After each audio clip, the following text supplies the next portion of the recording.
এবার দেখে নিচ্ছি সিকন এক ঝলকে। বৈধ নাগরিকদের ভোটার তালিকায় নাম তোলার দাবিতে সারা ভারত কৃষক সভার আন্দোলন। সিধাই বিডিও অফিসে হলো এই কর্মসূচি। মাথাভাঙা কোচবিহার জাতীয় সড়কের দোলং মোড়ে বেসরকারি বাস ও ট্রাকের মুখোমুখি সংঘর্ষে আহত বেশ কয়েকজন। পশ্চিমবঙ্গ বিজেপি সরকারের প্রথম বাজেট সমৃদ্ধির নতুন দিশা দেখাবে বলে আশাবাদী বিভিন্ন মহল।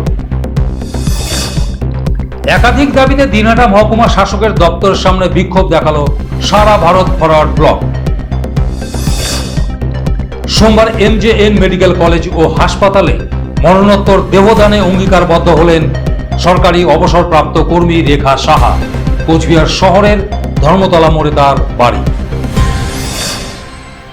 রাজ্য বাজেটে কোচবিহার বিমানবন্দর সংস্কার করার ঘোষণা।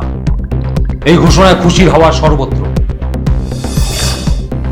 পুন্ডিবাড়ি বাহান্নগর তোরসারপাড়ের জাতীয় সড়কে দেহ উদ্ধারের ঘটনায় চাঞ্চল্য। ঘটনার তদন্ত শুরু করেছে পুন্ডিবাড়ি থানার পুলিশ। রাজ্যে ছুটির তালিকায় আরও একটি দিন, 6 জুলাই ডক্টর শ্যামাপ্রসাদ মুখার্জির জন্মদিনে ছুটির ঘোষণা রাজ্য বাজেটে।